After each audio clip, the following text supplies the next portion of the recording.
Well, hello, you multi-morphing mash debaters, and thank you to Kyle. And I've got in brackets, no, it's Kyle, it's definitely Kyle, who's provided the malt mention for Ralphie Review 959. So welcome all you wonderful malt mates and pat pals and whisky curious people to the bothy. This is a little kind of cottagey thing. It's very small and it's somewhere in the middle of the Irish Sea, and it's where I, Ralphie, the host, sit and review whiskies, primarily Scotch whiskies, but other whiskies as well, and other spirits and other rums and the very occasionally bourbons. But the thing is, we really don't get so many of the good bourbons making their way across the Atlantic to the Irish Sea, where I can buy them. And because I buy what I review, it kind of restricts as to what's available. Not that I'm complaining, because there is a huge amount of really good quality whiskies available in the United Kingdom, in the British Isles. Scotch whisky, English whisky, Welsh whisky, Irish whisky, all sorts of whiskies. And this is one of them. And this is my whisky of the year for 2023. It's called Port Charlotte. It's aged 10 years in oak casks. It's bottled at 50%, with that extra alcohol giving the phenolic peatiness, that extra punch and dynamic. And it's got a great squeaky cork. I think I spilled a wee drop there actually, but not too much. It's natural colour, and it's unchill filtered, and that, malt mates, is marvellous. I've already reviewed Port Charlotte, in fact about 3 or 4 months ago, but I'm re-reviewing this not only because it's my whisky of the year for 2023, but because coming back to a different bottle of whisky. See, there's the first bottle I reviewed, right? It's up on the shelf there, and this is the second bottle that I've bought, but of course I've not finished the last bottle yet. Now, it's not that I'm being greedy or anything, but it actually just gives me the opportunity to compare the two whiskies side by side as different batches and different bottlings. So I'm going to tell you a little bit more about that in Ralphie Review 959 Extras, which will be along shortly. In the meantime, let's get stuck into the nose here. Very expressive phenolics. The majority of maturation has taken place in refilled casks, which means that they're not first fill casks. In other words, you're not getting too much influence of the original content of that cask, whether it be bourbon or sherry. You're getting the influence of the previous whisky, which in my opinion, purely an opinion, was Bruichladdich. Bruichladdich, of course, is the unpeated version of Port Charlotte. So essentially, coming from the same still, the signature is very, very similar, apart from the significant presence of peat in this single malt. And we're off to a good start if you like peat. If you don't like peat, you're really going to struggle with this. Iodine, aromatic, slightly minty, bonfirey. It reminds me more of Caol Ila than it does of any of the other. I would say it's a kind of Caol Ila Ardbeg hybrid going on here. If you want to actually place it in comparison to other single malts that you may have already tried before you think about buying a bottle of this.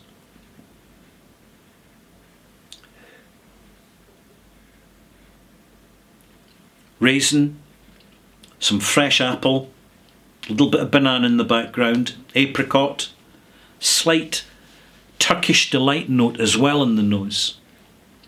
When you first pour a glass of whisky, if you roll the liquor round the glass, you greatly increase the smell of what you're nosing, for a very simple reason: you've got an awful lot more surface area covered. Now we're getting a little bit of the herbaceous note, slight savoury, a hint of umami and maritime. Taste, and bear in mind this is 50%, so I'm going to taste it neat, get that big phenolic hit, and then I'll add a little drop of water.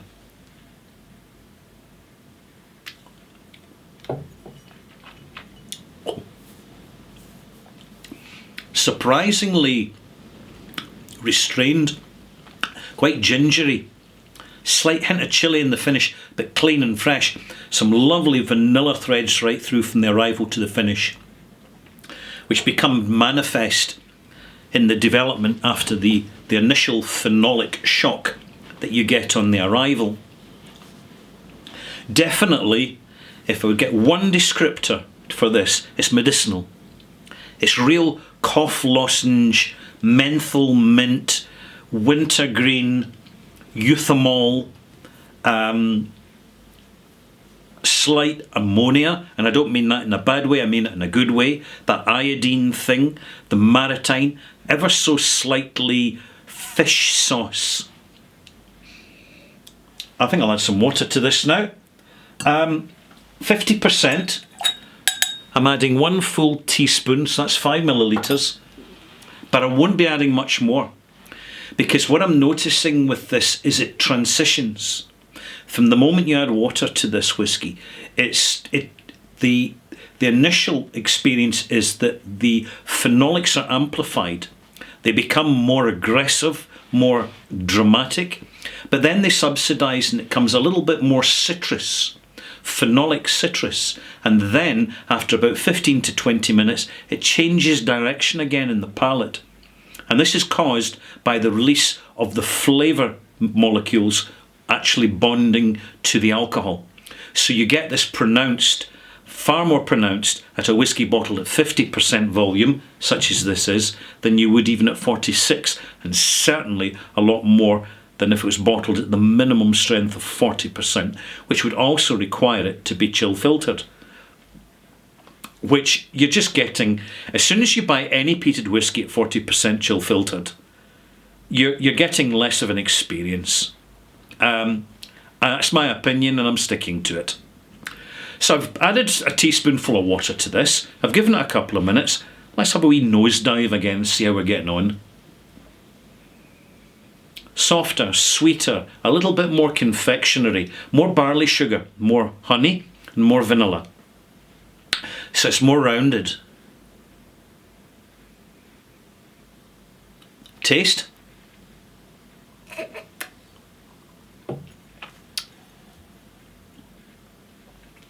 Wonderfully ashy.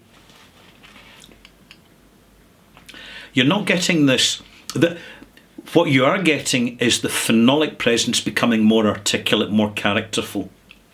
And it's with Port Charlotte 10-year-old, the standard 10-year-old, not one of the limited edition 10-year-olds, which I think aren't quite as good, even though they're full cask strength. So bear that in mind.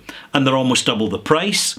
So please do bear that in mind, because 2023 is the year for all us malt makes around the world to be drawing in our purse strings a little bit and looking for better bargains within reason, because you can never have whisky too cheap, otherwise there's no incentive for them to invest in quality.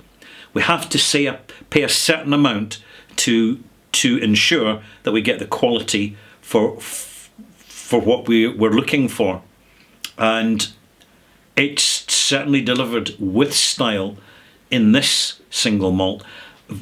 If you're paying 50, 55, 60 pounds, you're getting a lot of whisky for your money. It's not just young, it's very well matured young whisky.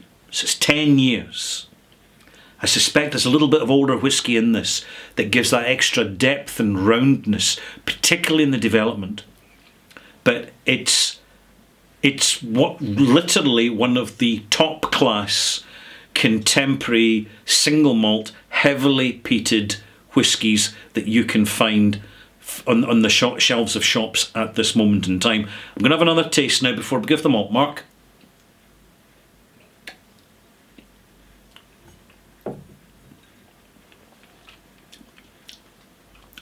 Beautifully resinous in the development. Very warm ginger jam, a little bit of green ginger, some slight pickled ginger. So you've got the full sensation array. Sweet, salt, bitter, sour and savoury. Everything's in there. And everything's focused around the phenolic content of the whisky. This hasn't been masked or subjugated in any way by a heavy finish of big heavy sherry overcoat, for example, or a great big portwood overcoat, which would send it off in a different direction. Certainly you get an interesting flavour, but it's the profile, it's the delivery, it's the sensation range, it's the form of this whisky. And this is another reason why I chose it to be my whisky of the year. It's the form is very good, and by form I mean the quality of the arrival, the development, the sustained balanced development, the complexity in that development on the palate, and then the finish. The finish is long, it is measured, it tapers beautifully, it just keeps going, but it never gets messy, it never gets too ashy, it never gets sugar coated. It is frankly, even as a peated whisky, it's actually one of the overall best peated whiskies you're going to find in 2023. I'll just have a quick final taste to justify that opinion, because I'm making some big claims here, but the best way for you to see if I'm keeping you right is to buy a bottle, or persuade your friends to buy a bottle if you haven't got the budget, and then share it with you.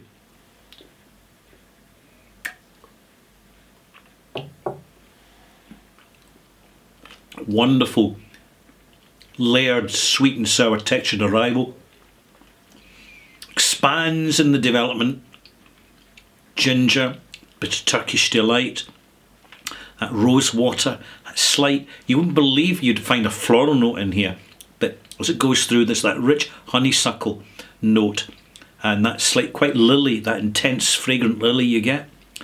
And it's got that soft spices, some cinnamon, there's a hint of clove, then you go into the finish, vanilla and ginger jam, and such slight different types of ginger in the finish, and just some really soft, delicate tannins which just prolong the finish and keep it going. Malt marks, oh my goodness. I know I've really bigged this up, so you'll be thinking, hey Ralph, this must be a 93. No, it's not a 93. It is, here we go, your malt mark for this whisky is a 90, right? And it's a malt mark. There you have it. So if you pop back again for my next review, which will be my second review of the year 2023, because this is the first. New year, new view of the bothy, new jacket, same bonnet, because I don't change my bonnet every year, I just change the jacket every year. And if you join me for Ralphie Review 959 Extras, I will be talking about comparing this bottle with the last bottle I bought, sitting them side by side, same amount of whisky, same water, and I'm just going between them to see if I spot any difference. And while I'm doing that, I'll tell you about the fact that batches do vary. Batches of whisky, bottlings do vary, and why they vary. So join me then. Now where's that Clivey clicker? Here it is. It's the big red button. I'm wondering if it's still working in the new year.